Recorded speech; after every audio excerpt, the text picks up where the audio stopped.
Hello dear students, good morning to all of you. As we have discussed about the incorporation of the company and the steps involved in it in the previous class. Now today we will explain about the different documents which are required for the formation of the company. Yesterday we have studied about the steps. Now today we will study about the documents which are required for or mandatory for formation of a company. In that term, first document is a memorandum of association. So dear students, memorandum of association is the principal document of a company. No company can be registered without memorandum of association, and that is why it is sometimes called a life-giving document, because in memorandum of association it contains all the required information related to the company, or until or unless if we are not passing the required information of the company, then it is quite impossible to be registered. So in memorandum of association there are 6 clauses over there which are used. First is name clause. In the name clause, this clause contains the name of the company. Proposed name should not be identical, similar to the name of another existing company. So dear students, in name clause, what will be the company's name? That name is suggested, and that name should not be similar to the other existing company. So this is a restriction while choosing the name of the company. Thereafter, second is situation or place clause. It indicates or it contains the name of the state in which registered office of the company is to be situated.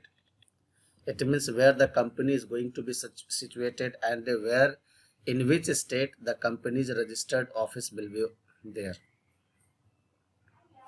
So it must be indicated, and after indicating the place, that third is object clause, and in the object clause it defines the objective with which the company is formed. It means a company is not legally entitled to do any business other than that specified in the objective clause. So in the objective clause, the company must have to clear its object, that what the company is going to do, what is the motive of the company. After that, fourth is a liability clause. The liability clause is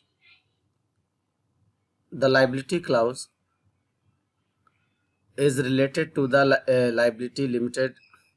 liability will be limited or unlimited. If it is going to be limited, then the limited by the shares taken by them or debentures or bonds taken by them. So in the liability clause, it is indicated the liability of the member will be limited or unlimited.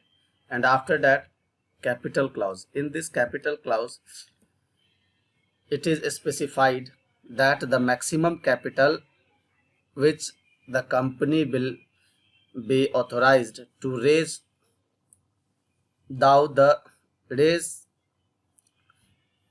through the issue of raise through raise through the issue of shares called authorized capital. Now the next term, that is association. Association means signatories. After indicating all the terms, the board of directors which have to be decided, or the member of boards which have to sign on the memorandum of association, and as the member of the company and managing director of the company. After preparing memorandum of association, second document is required, article of association. Dear students, in article of association, it is prepared for internal management of the organization. So in the article of association, it contains all the internal rules and regulation, internal management of the affairs of the company, which defines the duties, rights, powers of the officers and the board of directors. So dear students, basically in article of association, following things are explained. First of all, the amount of share capital and different classes of shares, the right of each class of shareholders, procedure for making allotment of shares, procedure for issuing share certificate, procedure for forfeiture and reissue of forfeited shares, rules regarding casting of vote and proxy voting. Thereafter, procedure for selection and removal of directors, dividend declares and payment related to rules, procedure of capital adjustment and procedure regarding winding up of the company. It means for a smooth functioning of the company till the winding up of the company, all required information and rules are going to be recorded under article of association. And thereafter, the third document, that is prospectus. So prospectus means a kind of document which invites deposits from the public to purchase shares and debenture of the company. And basically the prospectus is going to be issued by public company. In case of private company, there is no need of prospectus, because and if it issues prospectus, it cannot issue its prospectus openly in the market. Now if we are talking about the prospectus, so in the prospectus following things are given. First of all, company's name and address of its registered office. Thereafter, the objective of the company, the number and classes of the share, qualification shares of the director, the name and address of the directors, managing directors or managers, the minimum subscription, which is 90% of the size of the issue of shares, the time of opening and closing of subscription list, the amount payable on application and allotment of each class of shares, underwriters to issue and merchant bank to the issue. So these required informations are given in the prospectus so that sale and purchase of shares can take place easily. Or if the organization who is not preparing its prospectus, so a statement in lieu of prospectus is given. So a statement in lieu of prospectus is given, and in this term, basically a public company having share capital many times decide not to raise funds from the public, because if it is going to issue its share to the public, then the company has to issue its prospectus. But if the company is raising funds privately, it means by issuing its shares to certain company or to certain people, then it does not need to issue its prospectus. In such case, the company can issue the statement in lieu of prospectus with the registrar of companies, which contains all the information much similar to the prospectus. Now dear students, we have discussed all the terms about the company. Now we will discuss about the cooperative society, which is the fifth form of the business organization or forms of business. So basically a cooperative society is voluntary association of persons of moderate means who unite together to protect and promote their common economic interest. It means when more people are voluntarily combined together, and which motive is to protect and promote the common interest, where the people are associated with common economic goal, and they all are engaged in common economic activities, then a cooperative society can be formed. In the case of cooperative society, following features are there. First of all, it voluntary association. As we have discussed in the definition, that cooperative society is the voluntary association of the people. So one having a common interest is free to join a cooperative society and can also leave the society after giving proper notice to. Thereafter, next is legal status. Since its registration is compulsory, therefore it has a separate legal identity, like in the case of company. Limited liability. As we know that those organizations which are registered and which are mandatory to be registered, and after the registration it can come into the existence. Therefore the liability of the cooperative society is also limited. The liability of the member of cooperative society is also limited to the capital contribution made by them in the cooperative society. Next is democratic control. Dear students, management and control lies with the managing committee elected by the members by giving vote, and every members has one vote irrespective to the number of shares held by them. So held by them.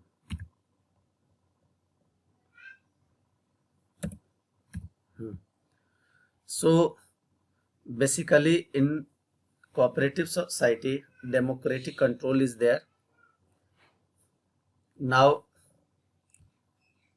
as we have already discussed about cooperative society in its definition, that it is meant for its aim to serve its members and not for the profit maximization.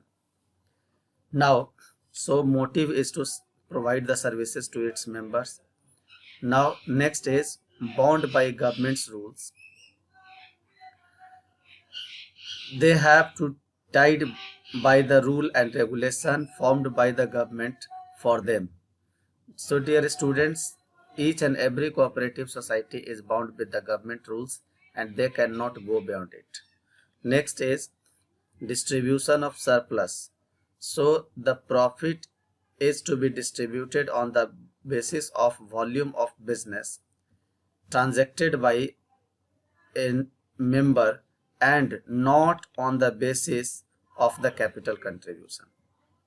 So distribution of surplus is done on the basis of the transaction made by the members, not according to the capital contribution. Suppose that if any person has contributed more and more capital, but where their transaction is very limited, then it does not mean that he or she has contributed more capital, therefore he will get more profit or more surplus amount. No, the people who are doing their most of the sell or sell volume, or the volume of the sale is larger, then distribution of surplus will be according to that, not according to the capital contribution. Now on the basis of above study of features and definition of the cooperative society, we find following merits and demerits or limitations of the cooperative society. So first is it exercise of formation. So it can be started with minimum 10 members. Registration is also easy as it requires very few legal formalities. Next is limited liability. So in case of limited liability, as we have already discussed, that the liability of the member is limited to the extent of their capital contribution. So there is no any additional charges if loss arise or loss occurred. Next, stability or stable existence. Due to registration, it is a separate legal entity and is not affected by the death, lunacy and insolvency of any of its member. Since company has separate legal entity, so whenever the head of the organization is going to be dead or lunatic or insolvent, the other senior or other most liable person will be the head of that organization, which will be elected by the members. Thereafter, next is economy in operations. Due to elimination of middleman and voluntary services provided by its members, it is very easy and it is very economic to be operated. There is no much more expenses. Thereafter, next is government support. So government provides support by giving loans at lower interest rates, subsidies and by charging less tax. Next is social utility. It promotes personal liberty, social justice and mutual cooperation. Therefore, they help to prevent contribution of economic power in few hands. So dear students, social utility is there. Now, as we know that in each and every organization, there must be some limitations too. So here is also some limitation. First is shortage of capital, because it suffers from shortage of capital as it is usual formed by people with limited means. Next is inefficient management. In cooperative society, it is managed by the elected members and who may not be competent and experienced. Moreover, it cannot afford to employ expert and experienced people at high salaries. Next is lack of motivation. Members are not inclined to put their best effort, as there is no direct link between effort and reward. Because if the people are doing much more work, if the members are doing more and more work, but there is no reward, there is no sympathy, there is no upliftment, therefore motivation is not there. That's why the members are not going to put their more and more or best effort in the cooperative society. Now, lack of secrecy. Since all the required information of the cooperative society is known to all and it is discussed in the common meeting, therefore the secrecy of the cooperative society is very less, or we can say that there is no secrecy in cooperative society business. After that, excessive government control. As we know, since it is a government body, since it is a kind of social activity body, therefore it suffers from excessive rules and regulation of the government. And so many times it is seen that there are lots of interference of the government in the cooperative society. It has to get its accounts audited by the auditor and has to submit a copy to its accounts to the registrar. So, due to excessive control, it has a problem to follow the proper path. Next is conflict among the members. So dear students, the member of the different section of the society with different viewpoints, sometimes when some members become rigid, the result is conflict. So many times it is seen that there is a view, or there is a chance, or there is a condition to create a conflict or create an environment of the conflict in the organization.